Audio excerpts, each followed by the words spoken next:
Hey everyone, it's technology expert Burton Kelso here with another tech tip to help you get the most out of the technology in your life. Today we're talking about how to use your smartphone when you travel abroad. That's right, the rules that apply in the US don't apply when you travel abroad depending on your cellular provider. Most will give you a little bit of coverage, but not for your entire trip. Just a little taste to make you think that you can use your cell phone, but in reality, you probably can't use it like you would. Now, with every video, I always ask that you like, comment, and share because I know that you know somebody out there who probably needs some tech help. But back to our video, let's talk about that whole problem of using a smartphone when you travel. Well, the problem is that when you travel, you want the same voice and data that you have in the States, but it doesn't happen that way. So you really have to do some homework to make sure that when you travel that you are going to get the same type of service that you have here at home. Now, one of the first things that you could probably purchase when you get to your foreign destination would be a SIM card for your smartphone. Now, if you've got an older phone, a SIM card is probably going to be the best way to help you get what you use here in the States. If you travel abroad with a stateside SIM card, you're not going to have access to high speed data and you're going to be paying for voice. But if you get a SIM card, if you have an older phone, then the SIM card is going to give you pretty much everything that you would have here in the States. Now, the problem is newer smartphones don't have SIM cards. They have what's called eSIM cards. How about that? And eSIM cards are electronic cards that insert, well, not physically, into your phone. It's programmed by your carrier or another carrier to ensure that when you take your smartphone with you, then you're going to have the same type of service that you would have in the States. Only problem is a cellular network would be so much better if every phone can exist on every network, but that's simply not the case. Almost. We'll talk about a provider here in a minute that almost allows that to happen. So with eSIM cards, you have to understand that eSIM cards aren't compatible in every country you go to. So again, you really have to make sure that you're doing your research as far as your smartphone to find out what countries support eSIM cards and what countries don't support eSIM cards. Do you need to get just a standard SIM card? Do you need to just purchase a temporary phone when you travel abroad? That is an interesting question that you need to look into in order that you make the right choice. I would go into further details, but this would be a pretty long video if we talked about all the options that you could do as far as your smartphone is concerned when you travel abroad. Now, one popular service that's popping up that people are considering using because of its multiple network access is Google Fi. Now, Google Fi is a virtual cellular carrier that allows you to use your cell phone on several different networks. You can jump on T-Mobile's network, and I believe you can jump on, well, I shouldn't say Sprint because Sprint is T-Mobile, but other cellular networks. So it makes it a little bit versatile as far as using data with your smartphone when you travel abroad. Virtual's good, and being able to hop on different cellular networks comes in handy when you're able to travel abroad. Now, as far as the best provider or the one that has more options, I was even shocked when I found this out, but it's going to come down to T-Mobile.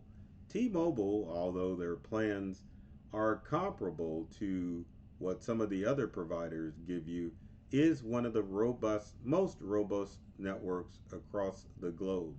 You can find plans that will work on just about any European country if you use your T-Mobile network. Now, that's not to say that the other providers don't carry it, but as far as the big three are concerned, you're going to have better luck internationally if you are a T-Mobile subscriber. Now, let's say that you travel in Latin countries. There's a provider that will allow you to work in Latin countries, and that would be AT&T. If you're going to Latin countries and you're an AT&T subscriber, then you're not going to have any problem because their phones, I won't say automatically, but their phones easily work in Latin speaking countries or Latin countries, period. Because I can't say Latin speaking because if you go to South America, they speak Portuguese. World's an interesting place. But anyway, AT&T is your choice for those Latin countries. Now Verizon, which I am a Verizon carrier, offers European and global packages as well. And to kind of give you a price range as far as those are concerned, most of your top tier packages are probably going to cost you $90 a month.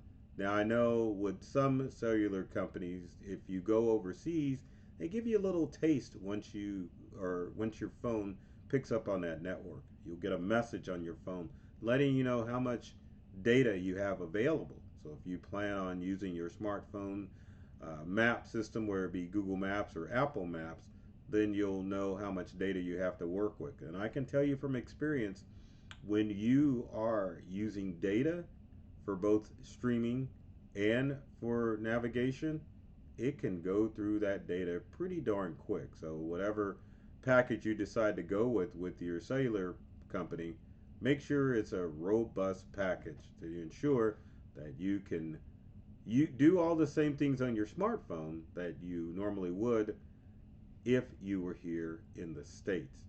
Now, when you're traveling on your smartphone, I like how that guy has a smartphone in his hand and one that he is just walking around with. That's just crazy. One of the challenges of AI art. But you, when you're traveling, you want to make sure not necessarily that you carry two smartphones, but you want to make sure that you have enough data.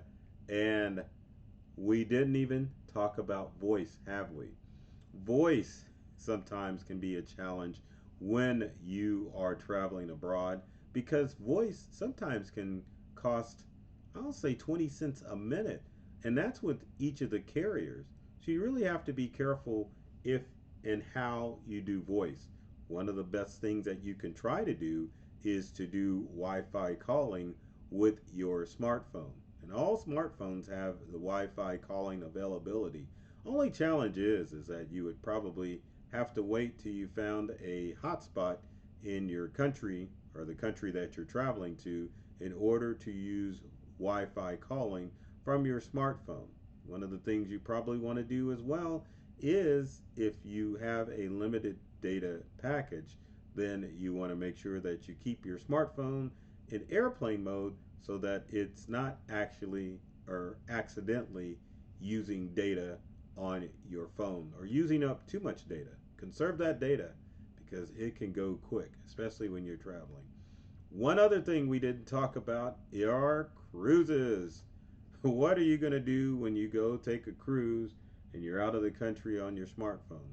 Well, you would have to look into a cruise package and see which provider would offer the ability to talk on your smartphone like you would if you were stateside.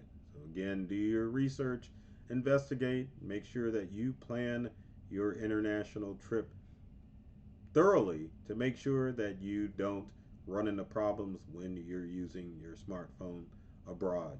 Now, just some other tips you want to make sure that you are aware of when you are traveling with your smartphone.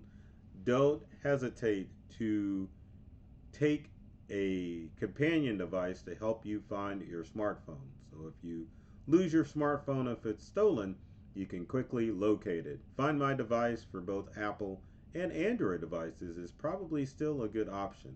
Now keep in mind that is going to still use data, but having it turned on may be a good thing. Also, consider, as far as your lost smartphone is concerned, having a relative have access to your Find My Device account, whether it be a Google account or an Apple account.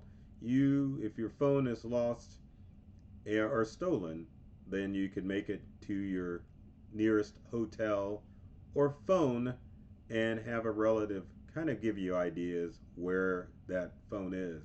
Kind of a backup situation, but it never hurts to have Find My Device enabled even on your own laptop. So if you're going to take your smartphone, you might want to take your laptop too, just to ensure you lose the smartphone, you'll be able to locate it with ease. Because GPS on all phones, especially Find My Device, works in works abroad as well domestically. So keep that in mind. So if you have comments or questions about traveling abroad with a smartphone, leave them in the comment section below. I'd love to hear from you to find out what things I can do or what questions I can answer as far as taking your smartphone out of the country. So with every video, my goal is to make sure that you are educated about the latest things as far as technology is concerned. I love technology. I've read all the manuals and I'm serious about making technology fun, safe, and easy to use for everyone. So take care of yourself and do many things to make you smile. And thanks for watching.